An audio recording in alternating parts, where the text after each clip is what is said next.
Good afternoon, everyone, and thank you for joining us and welcome to our webinar examining how to support equity, diversity and inclusion in the workplace and be an ally in partnership with Hays. Hays have been an important long-standing partner for the Ulster Society and we're delighted to be working with them to address this important topic. Before we get started, I'd like to mention that this session will be recorded and made available to all those who have signed up. You'll also find a great selection of recent webinars on a wide variety of topics at our website, charteredaccountants.ie/Ulster. Today's webinar addresses the important subject of equity, diversity and inclusion. What is ED&I? What does it mean? And why is it so essential? We'll be hearing some insights and recommendations on how to attract and retain a diverse workforce and create an inclusive, equitable workplace culture. We'll also explore what it means to be an ally and steps that we can all take to achieve that. To take us through all of that, we're delighted to have Lorraine Twist, Director with Hays UK. Lorraine is a member of the National Finance Leadership Team at Hays. She has worked within the qualified finance recruitment sector for over 20 years, initially building her career in the London market before moving to Australia. On returning to the UK, Lorraine has undertaken a national position within senior finance. This includes managing a number of customer relationships and has partnered with large accountancy firms championing ED&I within the recruitment process and taking a creative approach to attract talent. Please feel free to put your questions to Lorraine into the Q&A box at the bottom of your screen. The Q&A is now open, so feel free to type them in. So we've got a lot to get through, so let's kick off. And I'd first like to welcome Luke Fuller from Hays. Luke? Thanks, Maeve. Really appreciate the intro there. Really want to thank the Ulster Society for allowing us to kind of be involved in hosting this event. I think this is the 9th or 10th year that we've been partnering with the Ulster Society, doing events and supporting. So great relationship we want to carry on. Really would like to thank Lorraine actually for giving up her time to deliver the EDNI information to you. But before I go into passing on to Lorraine, I just wanted to highlight to you all that we have our Hays salary guide available in the market now. It is now live.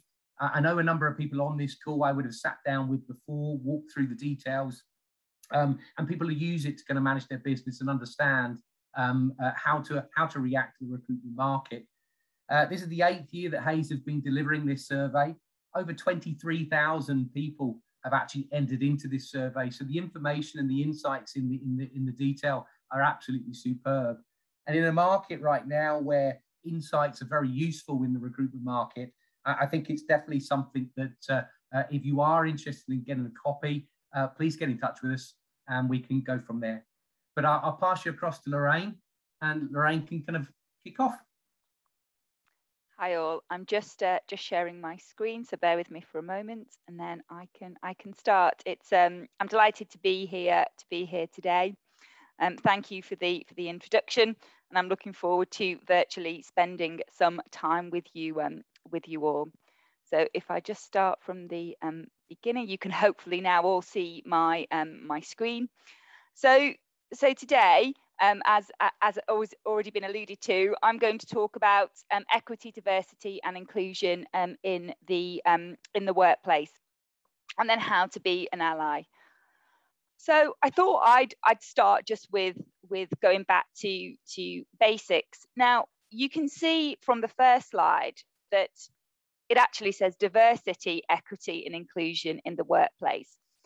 And the reason that I have positioned it in that manner is that all the recent research I was doing for today's presentation, it seems to be that DE&I is the way it's being described at the moment.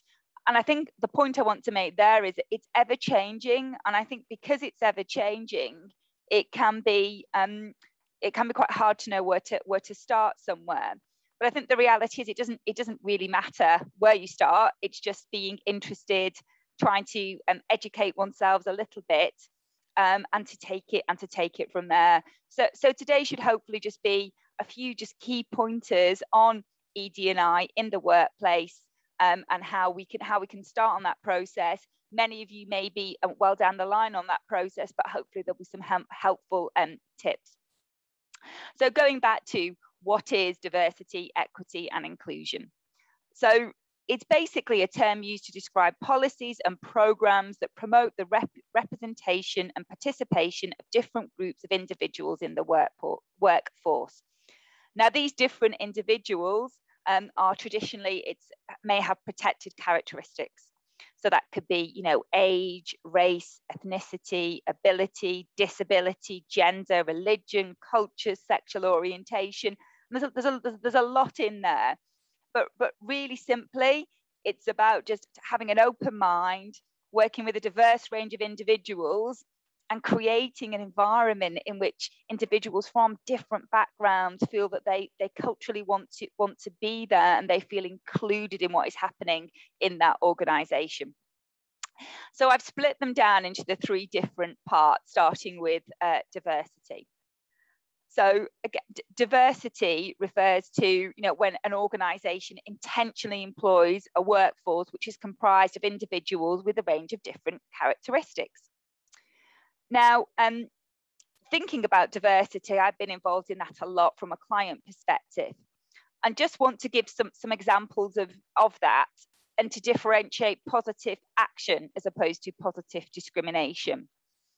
So positive action could be when, if a client said to me, I just want females, that is positive discrimination, because my job is to find the best person for the job and for the client, and to look at the whole of the market.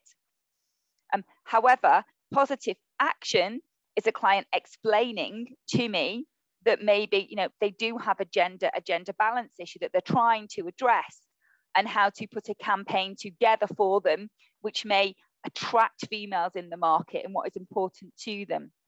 So for diversity to work and to hire a diverse group of individuals, you need to have equity and inclusion in your organisation, so it all comes together and you retain and build a stronger culture. A really well-known example of positive action from a diversity perspective is the police.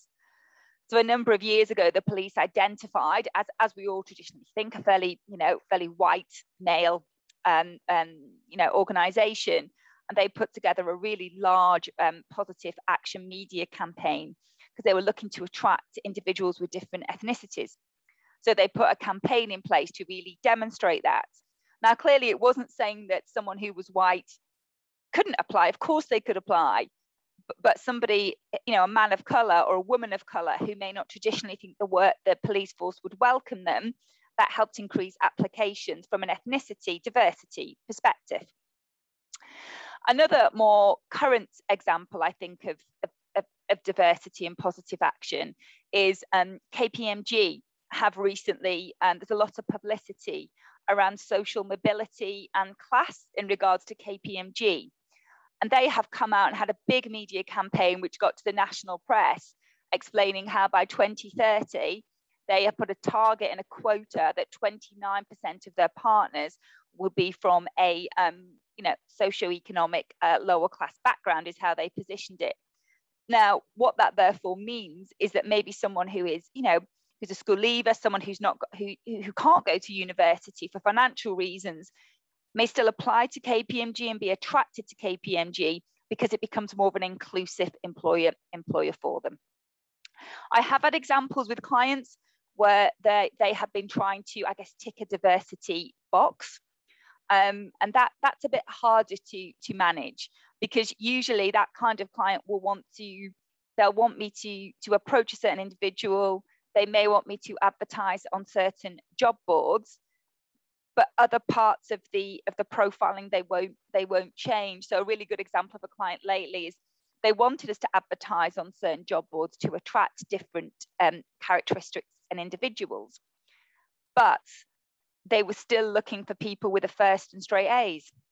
And, you know, again, it's about being a bit creative in recruitment and being a bit reflective and thinking how potentially elitist that was. But over time, we managed to work with them. And was successful, but that was a bit trickier. Now, the E has turned up over the last few years, which is equity. Now, equity and equality are different. So equality is really important in the workplace. Equality is that everybody is equal. So what we are saying is this is a level playing field. When you're in this organization, we all come in at 9, we all work till 5. If you achieve X, you get promoted. And there is something to be said for that. However, it doesn't really identify employees' individual needs, and it can fail to address some problems of underrepresentation. So the E is equity. And as I've said, this is the concept of providing fair opportunities for all employees based on their individual needs. So I'll give you a couple of examples of equity. So I am a working parent, as many are. So sometimes there is a flexibility required, which, although it's offered to all, culturally I need to feel comfortable that it's okay for me to do that. And I have a really understanding boss and leadership team that it is not about me doing reduced hours at all, but sometimes there may just need to be a bit of flexibility. So if I have to drop off the kids one day, or if I'm working in the office and I need to get home at a certain time, and that is being equitable to me, to understand that it could be that sometimes I need to log back on and work late at night. I'll still get the job done, but I need sometimes a little bit of flexibility. Another example of equity is in my team last year, I had there was a couple of ladies in my team that were Muslim. And therefore, I made sure I educated myself a little bit around Ramadan, because I think it's quite frustrating you're not being an ally if you come from a place of no education on it. So I did a little bit of reading on it, and then just wanted to talk to them both to make sure they were comfortable with the practicalities of it, because obviously in the day, when it is sunlight, obviously from you can't have any liquids or food, and how that impacted on work. So I had a discussion with them around, they wanted to work from home if they could, because it was easy, because they felt a bit weak sometimes. And also, like, they changed the working hours slightly, because as soon as the sunrise, and everyone gets up before the sunrise, everybody gets up, has a big meal, and then goes back to sleep for a little while to get through the day. So we just changed working hours slightly. I think that's another good example of equity. They still did an incredible job. They just needed a little bit more flexibility around that time period. A third example as well is, I've recruited some graduates who've come from a very different socio and economic background. And they've not been able to go to the pub at night and engage with the other grads and fit in culturally, because they've had to get home to pick their brothers or sisters up from school. And they don't have money because they give it to their parents. So therefore, sometimes they need increased flexibility on hours. They need a little bit of help. They might not look like they're fitting in culturally, just simply because they've got other things to do in their life. And it's about trying to support them so they can feel really comfortable in the organisation. Workplace inclusion, I think, is a bit more straightforward for many of us. I just think it's trying to be a really decent human being and make sure that people feel valued and accepted in your team or organisation, without having to conform. So by that, if somebody is I've talked about a working parent, that they feel that they can leave at 5 o'clock without everyone looking at their watch. If somebody is LGBTQ, they can talk about having a same-sex partner or being queer, or and have those conversations. And if somebody is, obviously we're a very, traditionally the UK is a Christian country, but we should be celebrating Hanukkah, Diwali, Ramadan, just making sure we're open that individuals can have these conversations and thrive in the workplace. So why is it important? I think there's 3 key reasons for me why it's important. I think firstly it's important because we all know that morally is the right thing to do, that everyone should be given an equal chance, and if someone is good, they should have the chance to thrive. I think secondly, it's really important because there is as we all know, there is a war on talent at the moment. So it's important that we don't have the halo effect of recruiting what we've always recruited, that we have a moment of reflection and really open up our candidate pool. But I think thirdly, for those that maybe aren't on board with ED&I, why it is important is because it always equals success. It always equals commercial success. So there's been a number of studies done around this. The most common is the every year McKinsey does a kind of diversity study, why diversity matters. And the results from 2021 are, those businesses with, gender diverse, C-level executives, C-suite executives are 15% more likely to generate above average profitability. Those with an ethnic diverse employees have a 35% advantage in regards to revenue, and diverse companies generally tend to have more innovation. Innovation tends to be there, creativity. So on the whole, they have 19% more revenue. Linked to this, in 2018, Deloitte put together a very well-known millennial study, which is obviously the future. And for millennials, innovation is really important, creativity. And they felt, and 74% of respondents felt, that there is greater innovation in organisations that actively support ED&I. Luke alluded to our latest Haze salary guide and insights. And obviously the numbers are really important, but I found that the insights are incredibly valuable, and it shows every year how the dial is changing. And for this year, what came out massively was 86% of employees say a firm's purpose is important when choosing a new position. And within that, ED&I is a part of that, social purpose, sustainability is a part of that. These are all points that employees are asking for when they are looking for a job. It looks quite a confronting slide actually, but what I'm going to do now is to take some points from our ED&I annual Haze survey that we put together. We speak to a number of individuals across a number of different organisations who are customers. They can be employees, employers, a blend of the two. And then we come back and present those findings. So I'm going to present some findings from this year just to put some data and facts around the discussion today. So I think the point to make from this slide is that sadly there are many groups of individuals who don't feel they have equal opportunity yet in the workplace to succeed. The four key groups would be, differing ethnic backgrounds, women, and age comes up a lot as well, and isn't something which gets a lot of airtime, but I think that's really important, and also those with a disability. And I think linked to this, again, factors that professionals feel have led to their chances being selected for a job lowered. So again, they don't feel there's even equality. So they feel that because of this characteristic, they have not been chosen for a job. And I think the other point to bring upon this slide is that, socioeconomic backgrounds. And I think that's really valid. I know that I've had many clients over my time, and actually companies I've worked for previously, rejected someone because they're a bit rough around the edges, or they're not quite polished enough.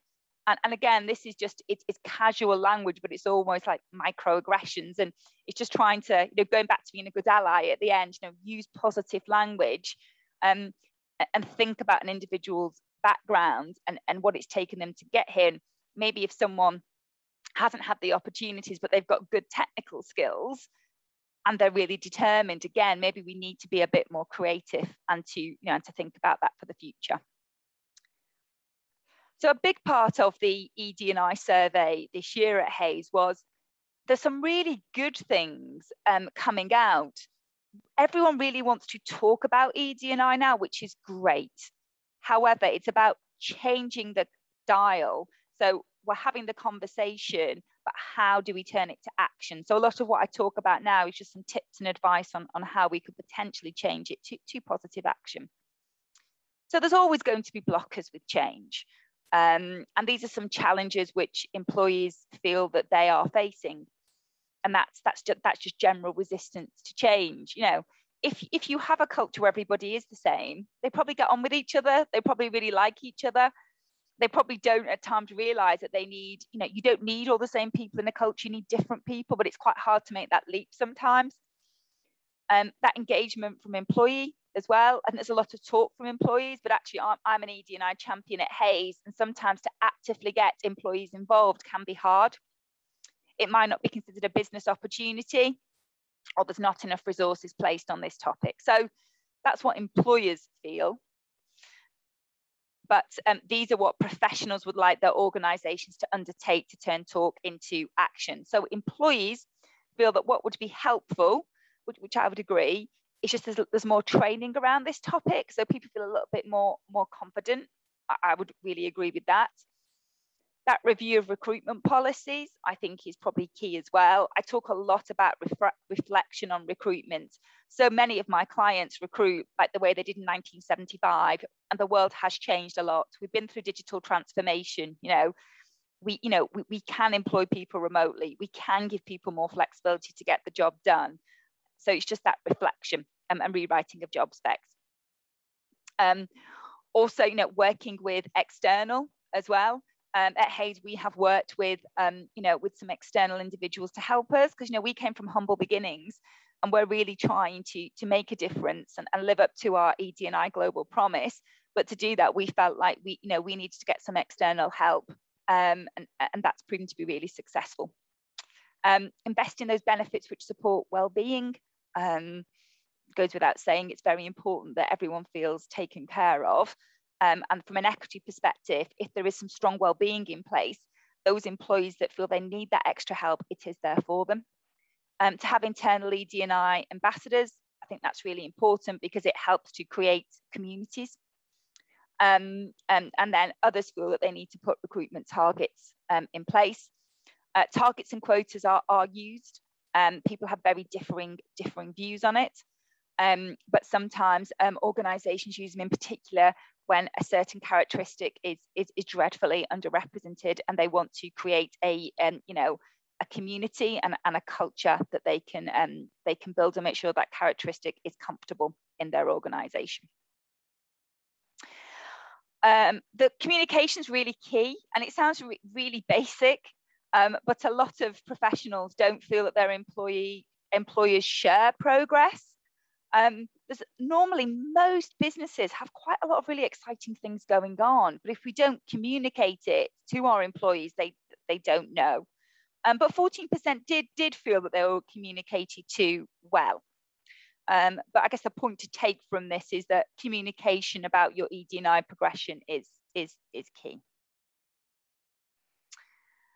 So I think from these next slides, this is what professionals feel that organisations would benefit from attracting. So, an employee sat in an organisation and they feel that, they should be attracting and retaining talent from different ethnic backgrounds, those with disabilities, women, disadvantaged socioeconomic backgrounds, and those over 50 years of age. I don't think any of those would be a massive surprise to anybody.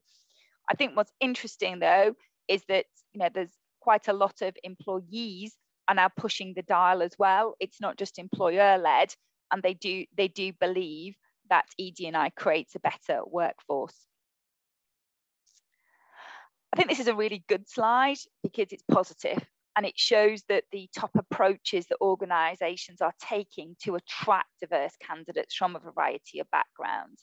So these are things which are going well, work streams which are going well. So offering flexible working arrangements, I think that goes without saying, and I think so many organisations now have moved forward massively within that space.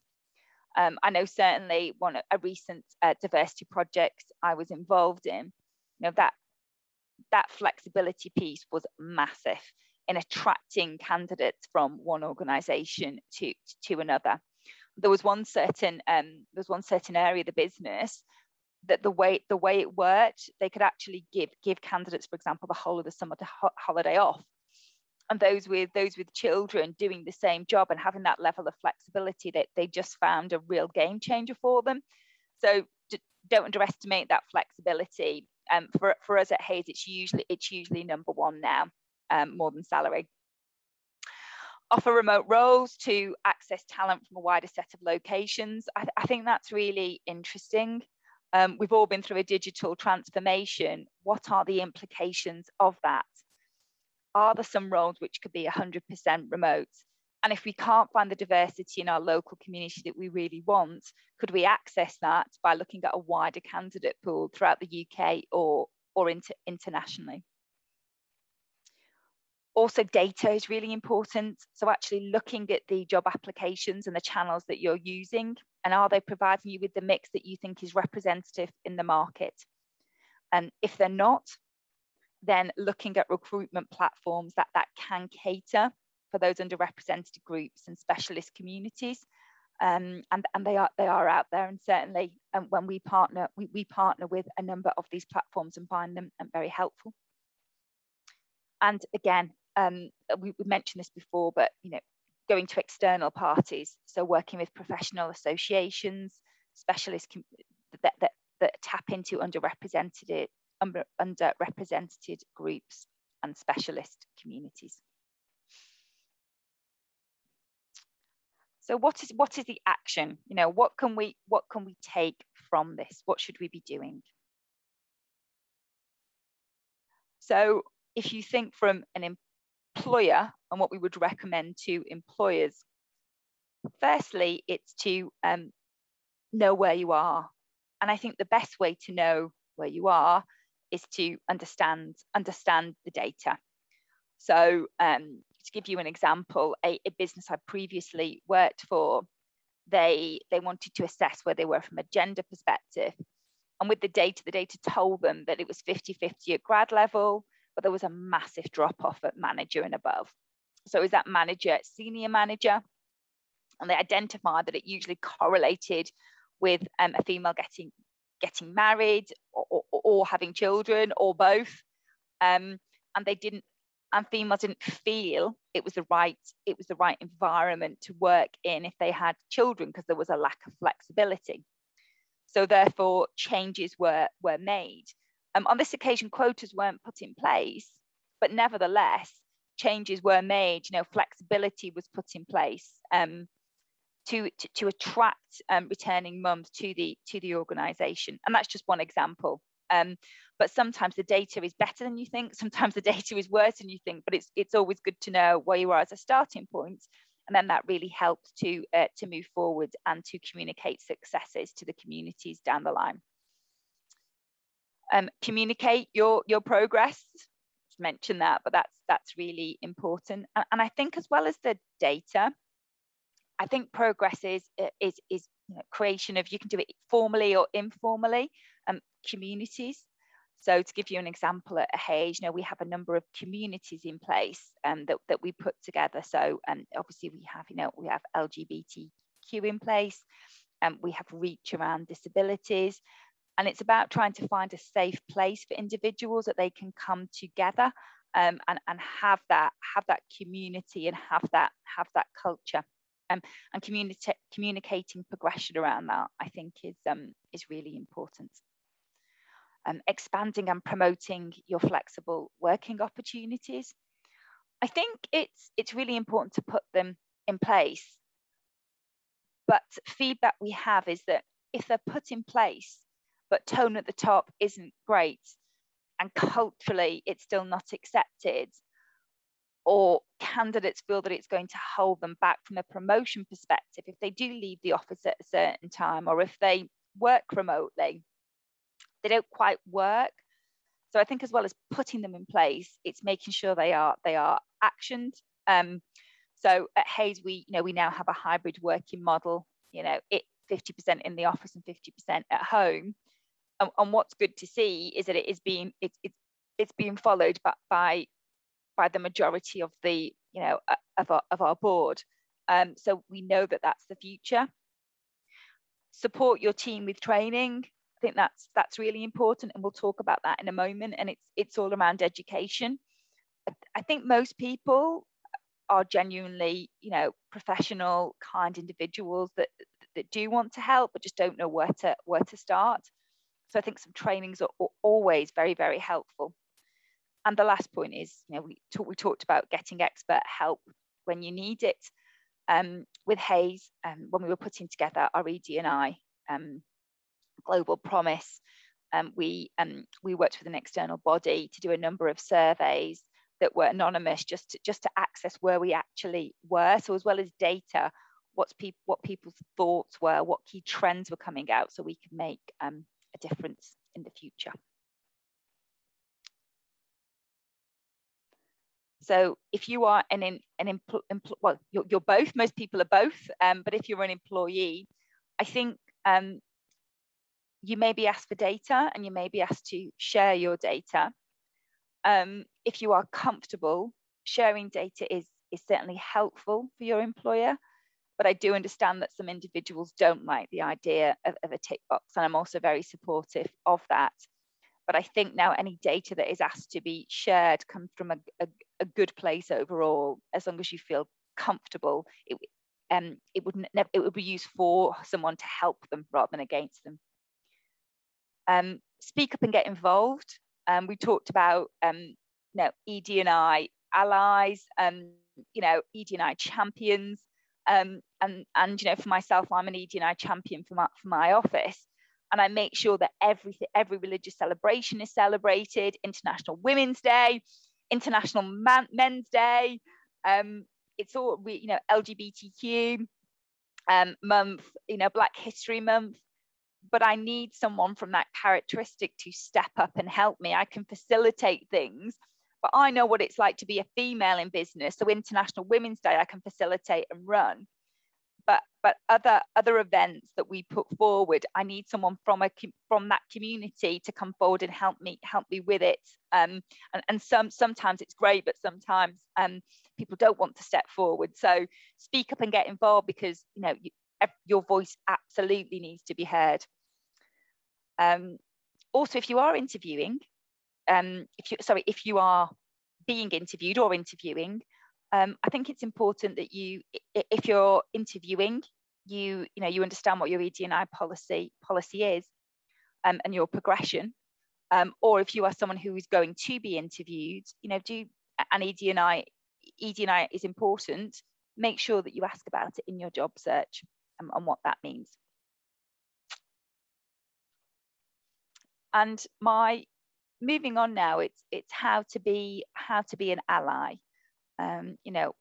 How to support different communities. As I said at the start of this presentation, sometimes it can very much be a minefield, and most people have incredibly good intentions, but just don't know where to start. And I was looking at lots of information on being an ally. I've done some training sessions on it, and some of it I found fairly confronting. As a starting point, but I really enjoy listening to TED Talks, and I found a TED Talk with a follow-up blog, which was how to be an ally, but in brackets, how to be a better human. So I thought that was a really good and positive place to start.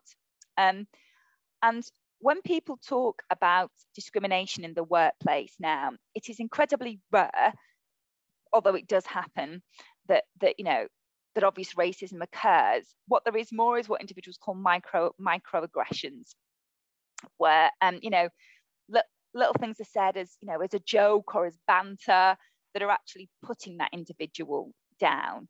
And the 10 points here that were talked in the TED Talk were around micro affirmations. So what you're trying to do is work with a community, work with an individual, and just little and often just say and do the right thing to help them to feel an inclusive part of the culture. So again, all of this, it's not rewriting the wheel, but I thought it was a really good starting point. So number one is just, again, really common sense, but get to know everybody and pay close attention to their words and ideas. So if someone has joined from, I don't know, if you're a team of males and you have a female in there as a starting point, or if you're a team of individuals of a certain age and someone joins who's maybe 3/4 of the way through their career. No, listen to them, pay attention to their close words and ideas, and actually be interested, because people's confidence increases massively if you're just interested in them and they feel that you support them. This second point I thought was really valuable, and it's mirroring the language that someone uses to describe their own identity. So I get, at times I felt insecure about how to describe someone because I don't want to get it wrong. So what I do is just sit back, listen to that individual, get to talk to them. How did they describe themselves? And then I would therefore then use that and mirror that when talking about that characteristic or community. Point number 3, to acknowledge important religious and cultural and holidays and life milestones. Again, incredibly straightforward. But if you manage a really big team and you're really time poor, you might not notice that it's Diwali, for example. That's really important to some members of the team. You might not realize that some of your team members are Jewish and they're celebrating Hanukkah at the moment. It's just those little points that I think make a real difference to somebody. Work hard to encourage participation from everyone on your team. I've certainly worked in all male-driven environments before, only once, but I felt my voice really wasn't heard, and it was quite hard. And I think if you are a manager of a team or running a division or whatever it may be, and certain individuals are really hogging the time, make sure those that that aren't representative get that airtime. Because those people that are the quietest, when they talk, they usually have the best ideas.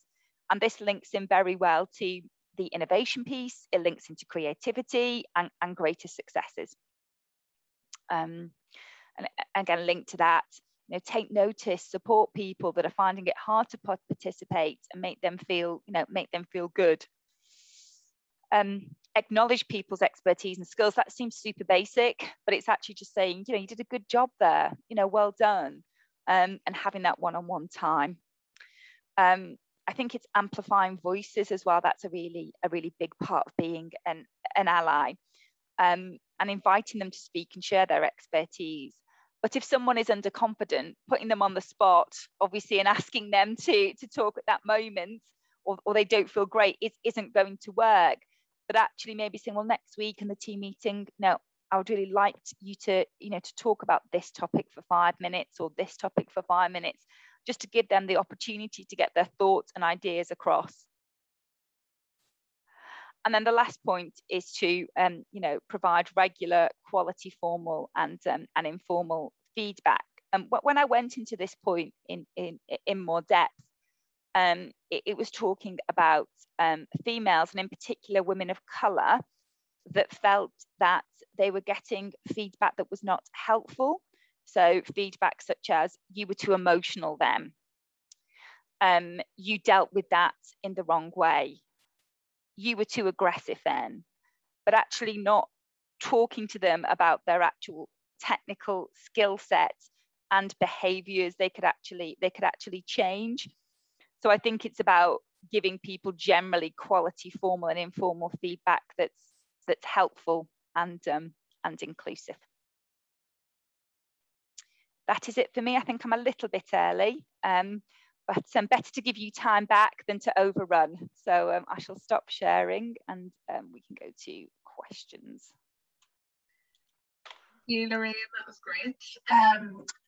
We've got some questions coming in here, but I'll maybe just kick it off. You've mentioned some recommendations from an employee's and an employer's point of view, but what 3 points could we action in the workplace to champion ED&I?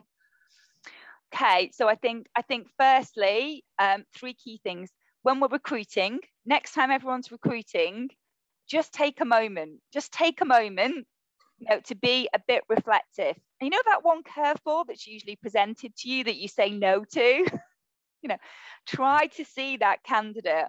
Or, for example, if someone had to have a degree, try to look at someone without a degree but really good technical experience to do the job. Just try to be slightly creative and slightly reflective By that, I mean 5 minutes of your time. So when you're recruiting, you're not recruiting what you've always recruited before. So that's point number one. I think point number two is understand where you are as a business or an organization. You might be work for a large accountancy firm or organization that is incredibly advanced in their journey, and there's lots of information you can tap into.